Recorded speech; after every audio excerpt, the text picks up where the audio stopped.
자, 오늘 말씀의 제목은 징조를 통해서 주님이 가까이 온 줄 알아야 합니다.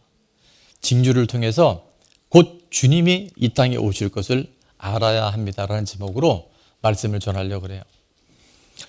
자, 마태복음 24장은요 종말론에 대한 말씀이에요. 계시록도 종말론에 대한 이야기를 하고 있지만 특별히 마태복음 24장 안에는 구체적인 이 세상 끝에 어떤 일이 있을까를 예수님이 직접 말씀해 주고 계셔요.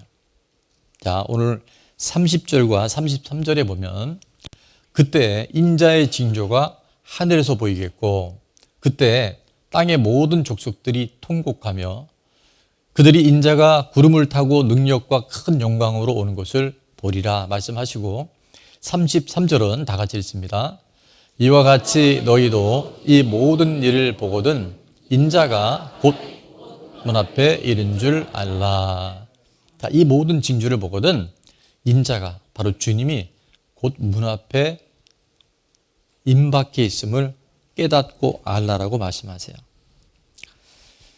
자, 징조를 통해서 주님이 가까이 온 것을 이제 아는 사람, 분별하는 사람은 어떤 삶을 살아야 할지.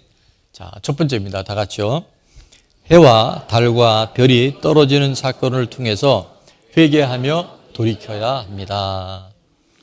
해와 달과 별이 뭐하는 사건을 통해서? 떨어지는 사건을 통해서 회개하며 돌이켜야 합니다. 자, 오늘 29절 30절 말씀해 보니까 그날 환난 후에 즉시 해가 어두워지며 달이 빛을 내지 아니하며 별들이 하늘에서 떨어지며 하늘의 권능들이 흔들리리라 말씀하세요. 자, 마지막 때 주님이 오실 때에 대한 징조들이 지금 하나하나 낱낱이 지금 기록되어 있는데, 자, 30절에 보면 다 같이 한번 읽어볼까요? 그때 인자의 징조가 하늘에서 보이겠고 그때 땅의 모든 족속들이 통곡하며 그들이 인자가 구름을 타고 능력과 큰 영광으로 오는 것을 보리라. 아멘. 자, 주님이 이 땅에 재림하실 때 아주 두드러진 현상 중에 하나는 뭐냐면 해와 달과 별이 다 떨어질 것이다. 해가 어두워질 것이고 달이 빛을 내지 않을 것이며 별들이 하늘에서 떨어지면서 큰 권능들이 지축으로 흔들 것이다 라고 말씀하세요. 여러분, 주님이 재림하실 때, 주님이 다시 오실 때요, 온 우주에 종말이 옵니다. 해달별이 떨어져요. 정말? 예. 창세기 1장에 보면 하나님이 창세기 1장에 태초에 하나님이 천지를 창조하신 이후에 하나하나 빛이 있으라 하시며 빛이 있었고 하나님 보시기에 좋았다라 쭉 가시다가 14절에 가면 하나님이 이르시되 하늘의 궁창에 뭐가 있어? 광명체들이 있어 낮과 밤을 나누게 하고 그것들로 징조와 계절과 낮과 해를 이루게 하라라고 명령을 하세요. 그 다음에 16절에 바로 이렇게 이루어집니다. 다 같이요. 하나님이 두 큰 광명체를 만드사 큰 광명체로 낮을 주관하게 하시고 작은 광명체로 밤을 주관하게 하시며 또 별들을 만드시고. 하늘의 두 큰 광명체. 자, 큰 광명체가 뭘까요? 예, 정답입니다. 그래서 낮을 주관해요. 지금도 해가 태양이 낮을 주관해요. 작은 광명체가 뭘까요? 어떻게 알았어요? 예, 달입니다. 그래서 밤을 주관해야 하고 그 다음에 하늘에 별들을 만드셔서 이 모든 궁창에 하나님의 일하심을 우리에게 나타내 주고 계세요. 자, 그런데 그 해, 달, 별을 만들어주셨는데 그것이 주님이 오시는 우주적 종말에 그것이 빛이 사라지고 어두워지고 다 떨어질 것이라고 말씀하세요. 인류의 종말은 반드시 옵니다. 목사님 다 알아요. 내가 언제 안 온다 그랬어요? 오는 거 다 알아요. 근데 말입니다. 정말 중요한 것은 이 인류의 종말만큼이나 중요한 것은 뭐냐면 저와 여러분 인생에, 여러분 삶에 해와 달과 별이 떨어질 때가 온다는 거예요. 개인의 종말과 그 개인의 종말 직전에 징조가 있다는 거예요. 자, 그래서 우리는 이렇게 한번 선포합니다. 개인의 종말도 반드시 옵니다. 쉽게 얘기하면 여러분 다 죽습니다. 근데 말입니다. 우리가 얘기하는 그 모든 것들이 언젠가는 다 무너지고 떨어져요. 그 무너질 때 우리는 깨달아야 돼요. 그 무너짐을 통해서 이제 인자의 징조를 보는 사람들은 자기 삶에 회개가 일어나고 통곡이 일어나고 주님께로 돌아오는 놀라운 변화가 있게 되는 줄 믿습니다.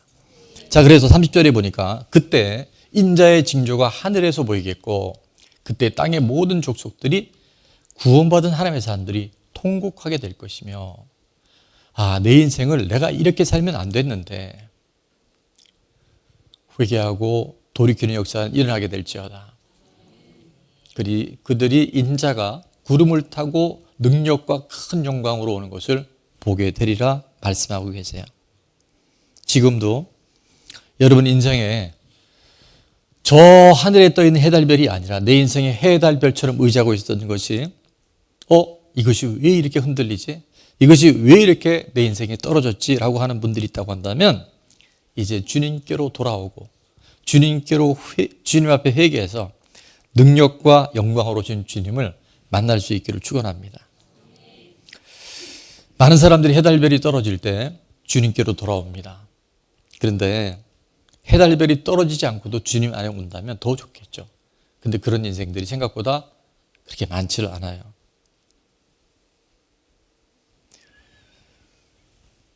우리가 한 1년 전에 그 룻기 강해를 우리가 함께 주일 예배 때 나눈 적이 있는데, 룻기의 주인공은 룻이 아니고 원래는 누구가 아니면 나오미예요. 나오미가 원래 어디에 살았냐면 예수님이 탄생한 베들레헴 땅에 살던 사람이에요. 베들레헴은 뜻이 뭐라 그러죠? 네, 다 알지만 여러분 겸손하셔서 한번 따라합니다. 찬송의 떡집.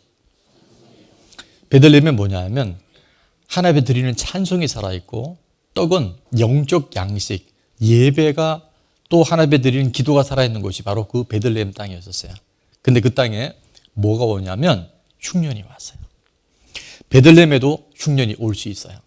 근데 그때 그 흉년에, 그 1차 흉년에 나오미는 어디로 갑니까? 이방 땅 모압이라는 지역으로 가요. 모압은 농사가 잘 된 지역이었어요.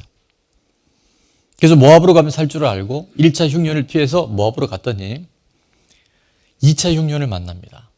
2차 흉년에 누가 죽죠? 남편 엘리멜렉이 죽어요.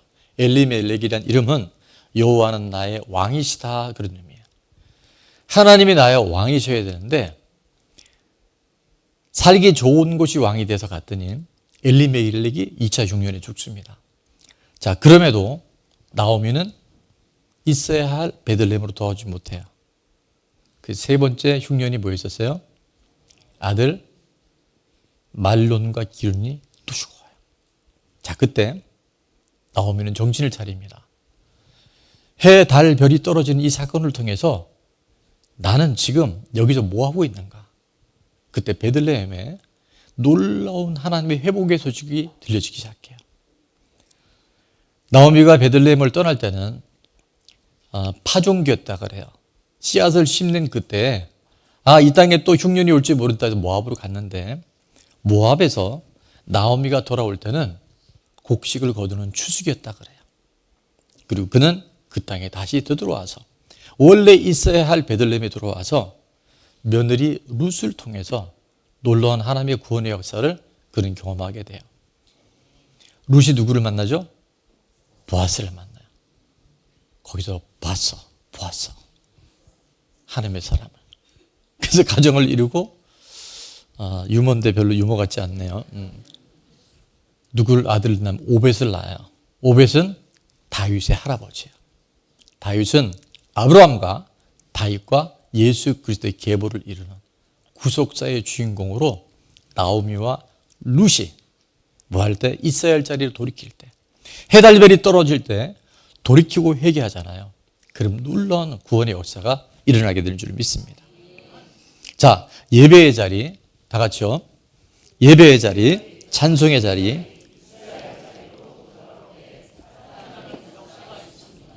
아멘. 여러분 안에 그 사건들이 베들레헴에서 떠났다 할지라도 돌아오잖아요. 돌이키잖아요. 회개할 때 우리는 반드시 살아나게 돼요. 해달별이 떨어지는 사건을 통해서 회개하고 돌이켜야 합니다. 마지막 한 줄짜리 같이 읽겠습니다. 회개하고 돌이키는 사람은 반드시 살아납니다. 그래서 하나님이 해달별을 통해서 우리가 돌아오기를 기다리고 계세요.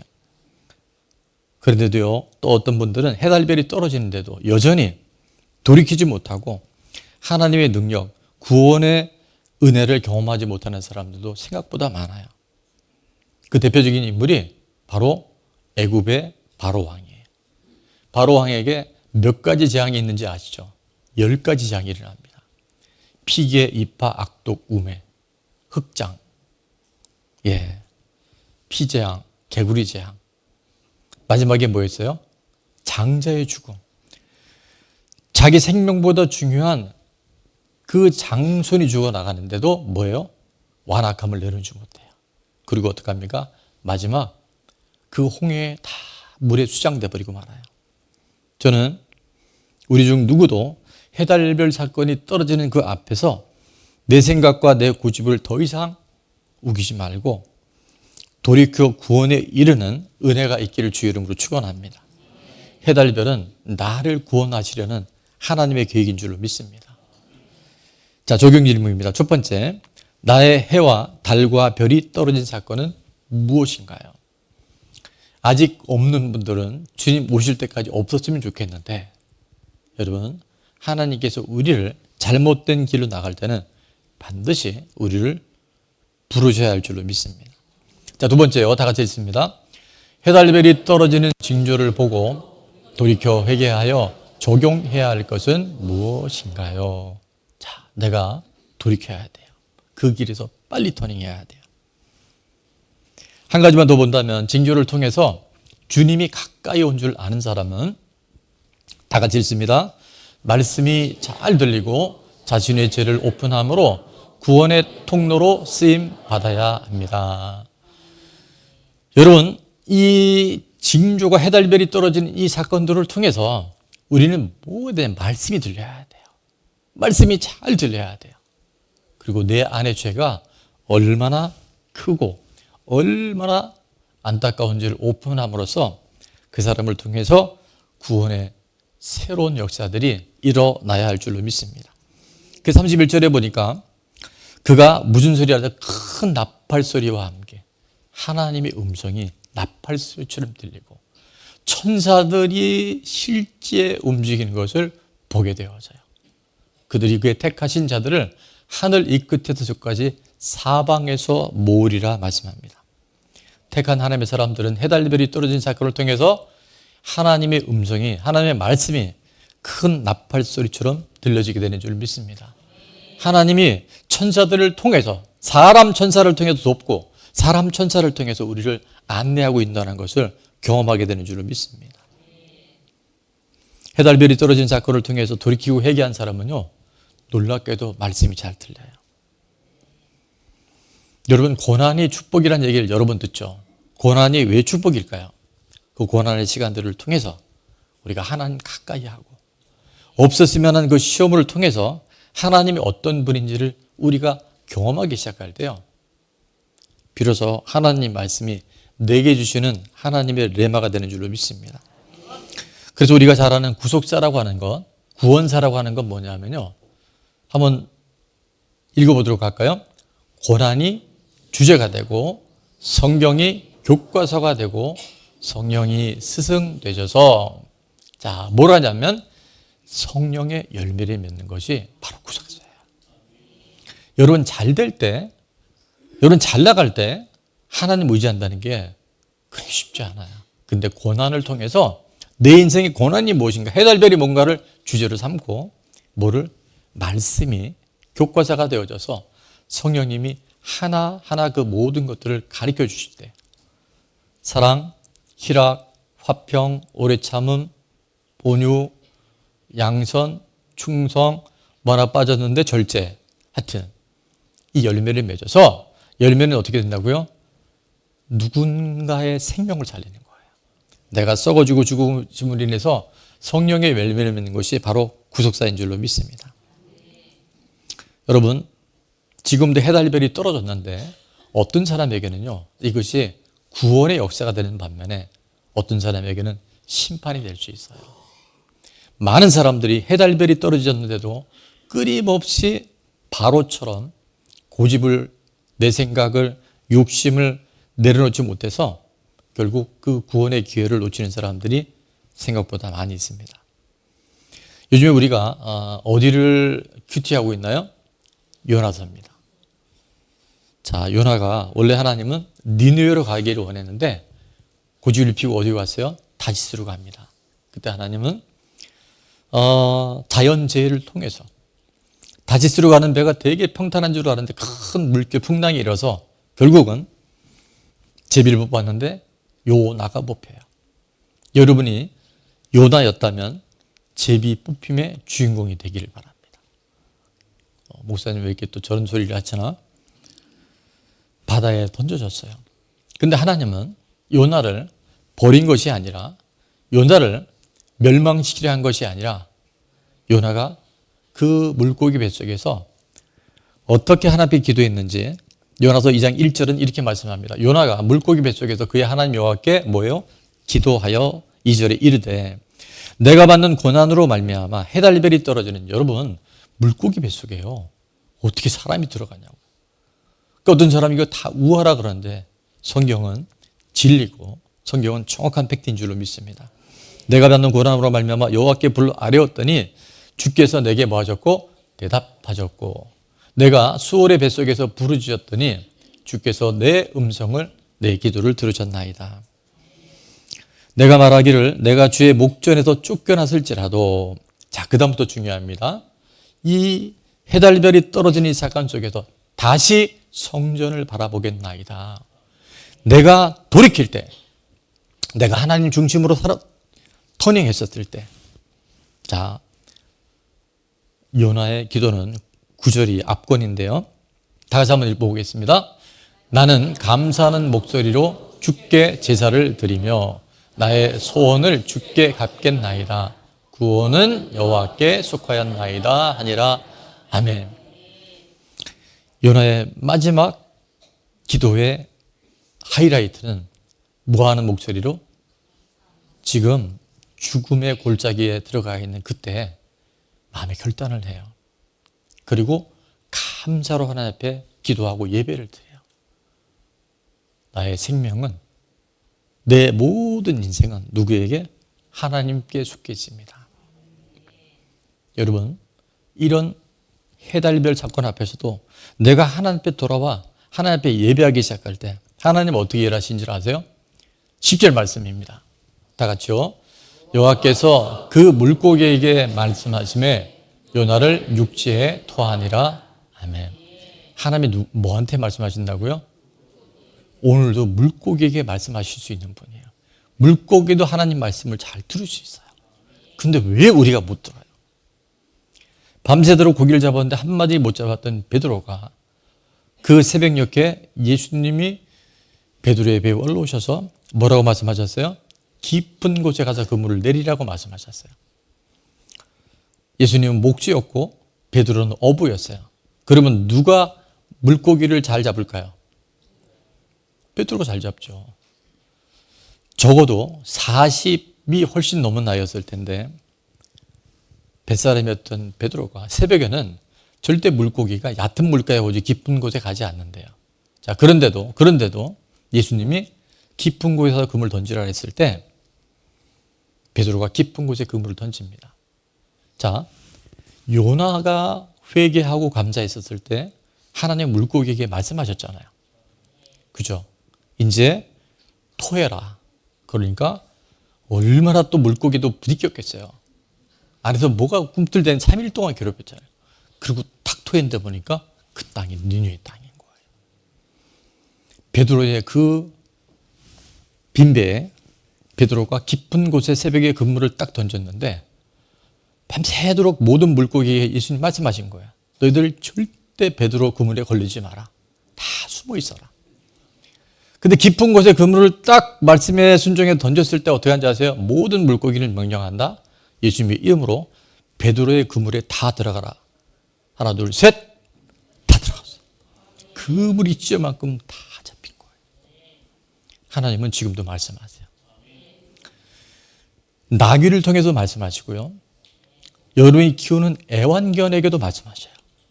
어느 날 집에 갔는데 애완견이 자꾸 짖는다거나 으르렁거린다 그러면 주님, 저 개를 통해서 나에게 무엇을 말씀하시겠습니까? 정말 하나님 우리를 통해 말씀하세요. 바람을 통해서 말씀하시고요.